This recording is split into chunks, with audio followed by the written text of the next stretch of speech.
नमस्कार दोस्तों, शिक्षक शिक्षा और शिक्षण से रिलेटेड इस चैनल में आपका हार्दिक स्वागत है।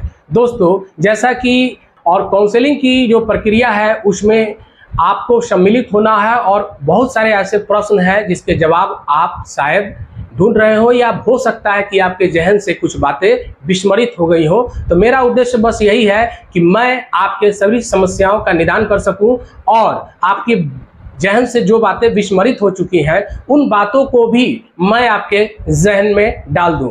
तो आइए शुरुआत करते हैं सक्षमता रिलेटेड ये वीडियो जो आपके लिए काफ़ी खास और अहम है।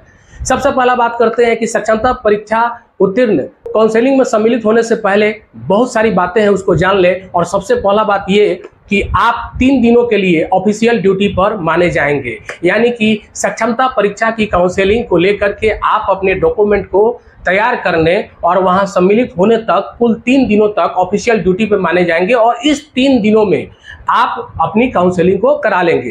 तो अब सवाल पैदा होता है कि 3 दिनों की छुट्टी आप कब से ले लेंगे। तो देखिए, जब आपको ये भी ज्ञात होगा कि आपको ये सूचना कब प्राप्त होगी, कैसे प्राप्त होगी। तो ये सूचना आपको ई शिक्षक कोष के माध्यम से जो रजिस्टर्ड मोबाइल नंबर है उस पर SMS के माध्यम से आपको ये सूचित किया जाएगा कि किस दिन और किस स्लॉट में, टाइम स्लॉट में आपका काउंसलिंग होने वाला है। आप उस पे जब इस बात को जान लेंगे कि हमारा जो काउंसलिंग है इस डेट पे इस टाइम स्लॉट के अंतर्गत होने वाला है, तो उस डेट में आप उससे उपस्थित होंगे। तो उससे 2 दिन पहले से और 1 दिन काउंसलिंग का 3 दिन का आप छुट्टी ले लीजिएगा आराम से। उस बीच में आपने सारी प्रक्रियाओं को कर लीजिएगा। अब बात करते हैं कि अगर आप काउंसलिंग में उपस्थित होने जा रहे हैं तो बहुत सारी बातें हैं। उन सारी बातों को एक पार्ट वाइज विभक्त करके हम लोग इस बात को समझ लेते हैं कि कैसे कैसे हम लोगों को क्या क्या तैयारी करनी है। अब सबसे पहले आते हैं, अब सब चलिए हम लोग जो मूल बात है वो हम लोग जितने डॉक्यूमेंट्स हैं, मेन डॉक्यूमेंट्स का ही खेल है। तो डॉक्यूमेंट्स को हम लोग 2 भागों में विभक्त कर देते हैं। डॉक्यूमेंट्स को हम लोग 2 भागों में विभक्त कर देते हैं। एक नोटिफिकेशन के माध्यम से जो बातें हम लोग जाने, और दूसरा हम लोगों ने जो सक्षमता परीक्षा दिया था तो उसका ऑनलाइन फॉर्म अप्लाई किया था, उसको लेकर 2 भागों में हम लोग सर्टिफिकेट को विभक्त करते हैं। अब पहला भाग जो कि नोटिफिकेशन से हम लोगों को जानकारी में आई कि नोटिफिकेशन के माध्यम से आपको 3-4 चीज़ों पर ध्यान देना है। पहला आधार कार्ड, दूसरा पैन कार्ड, तीसरा आपका ये फोटो और चौथा जो है बैंक का पासबुक। ये आपको चाहिए ही चाहिए, और एक कैंसिल्ड चेक। तो इसकी लिस्ट बना लीजिए। पहला आधार कार्ड, दूसरा पैन कार्ड, तीसरा बैंक का पासबुक, कैंसिल्ड चेक और फोटो। फोटो कितने प्रति में चाहिए? 3 प्रति में चाहिए। तो अब यहाँ पर देखिए, कहीं भी ये बात नहीं लिखा हुआ है कि कितने सेट में हम लोग छाया प्रति लेके जाएंगे।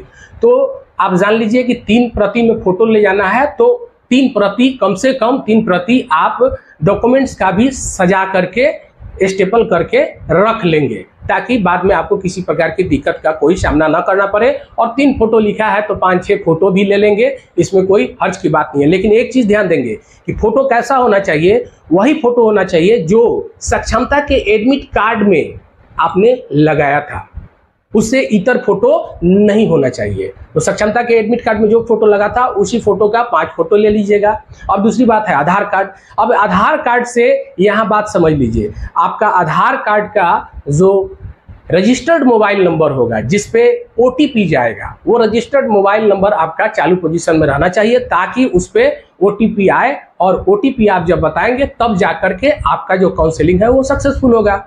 तीसरी बात आ गई, कैंसिल्ड चेक ले जाना है या पासबुक, तो आप दोनों लेके जाएंगे। कैंसिल्ड चेक में आप ध्यान रखेंगे कि जिसका चेक नहीं मिला हुआ है वो कोशिश करे, और जिनके पास होगा उनको कोई बात ही नहीं है। और अगली बात हम लोग बात करते हैं तो वो है पासबुक की प्रति।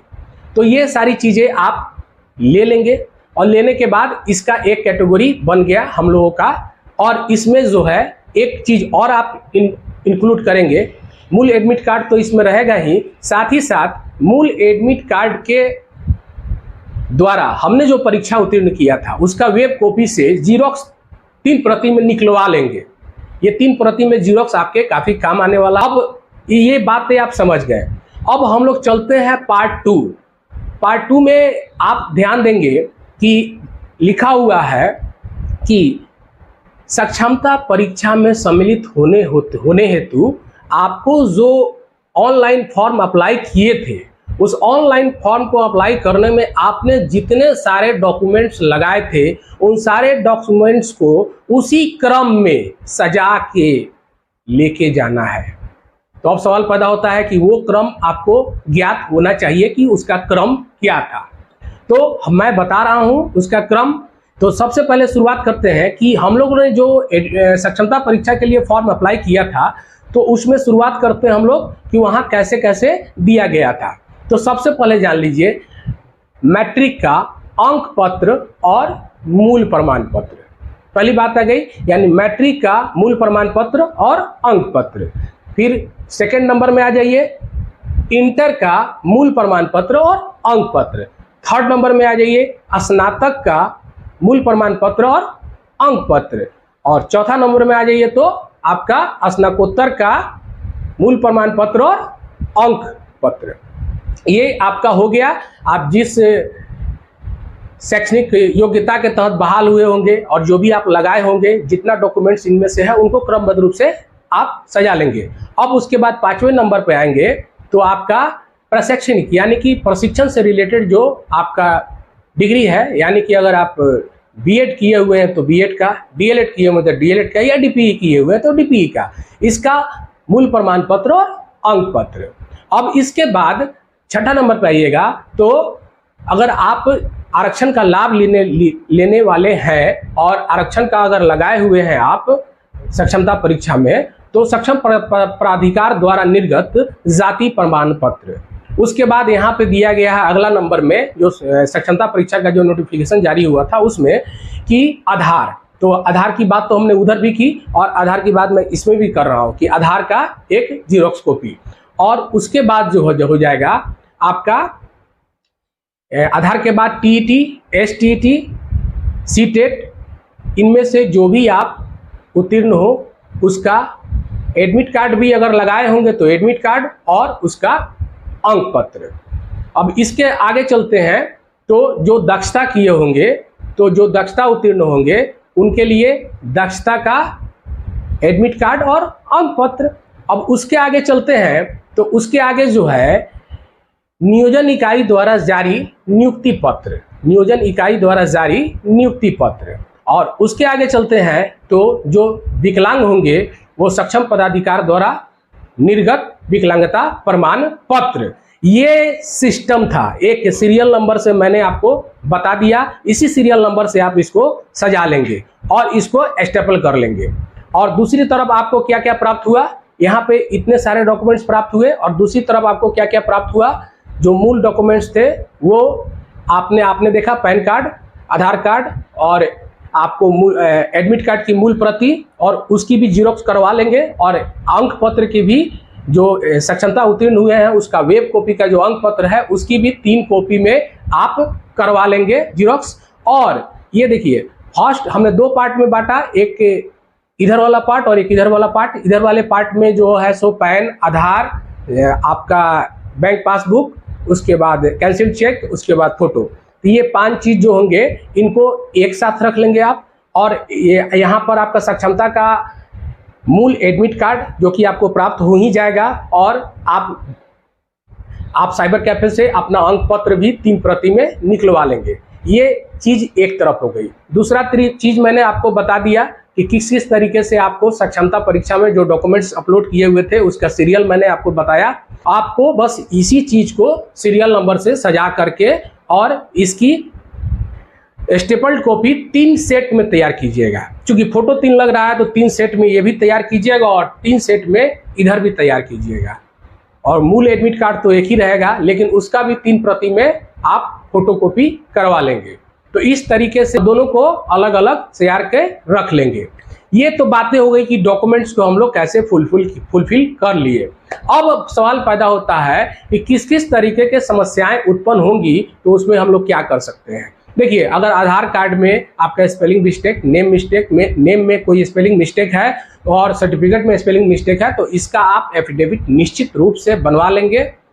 एफिडेविट बनवाने से आप इस चीज़ से बरी हो सकते हैं, तो आप एफिडेविट निश्चित बनवा लेंगे।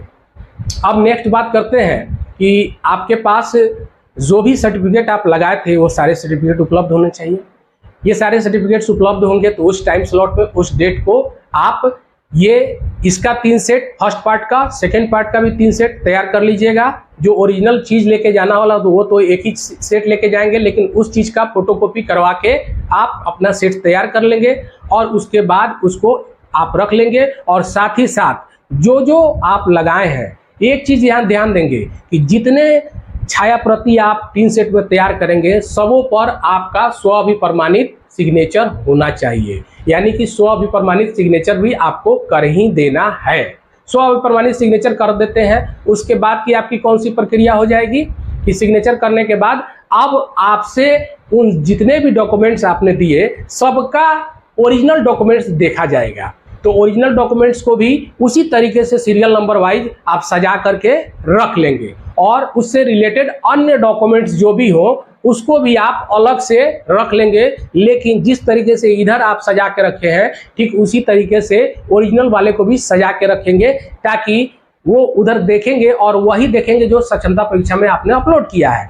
और उसके सापेक्ष में आपका जो मूल प्रमाण ओरिजिनल वाला जो डॉक्यूमेंट्स होगा वो आप उनके सामने पेश करेंगे। वो एक एक करके इधर पलटते जाएंगे और उधर पलटते जाएंगे और मिलान कर लेंगे, और मिलान करने के बाद वो संतुष्ट हो लेंगे और उसके बाद आपका OTP जाएगा, आपके आधार नंबर है उस पर, और उसके माध्यम से आपको ये पता चल जाएगा कि आपका जो है वो मैसेज के माध्यम से आपको ये ज्ञात हो जाएगा कि आपका काउंसलिंग का जो प्रक्रिया था वो सफलतापूर्वक हो गया।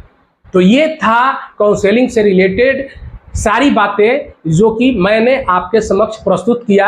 आशा ही नहीं पूर्ण विश्वास है कि आपको निश्चित रूप से इस वीडियो के माध्यम से थोड़ा बहुत नहीं बहुत फायदा हुआ होगा। और आशा करते हैं कि इसी तरीके के महत्वपूर्ण वीडियो लेकर हम आपके बीच आते रहेंगे और आपके जो महत्वपूर्ण समस्याएं होंगे उसका जो है सो निराकरण हम करते रहेंगे। इसी के साथ मैं अपने वाणी को विराम देना चाहूँगा। थैंक यू, धन्यवाद।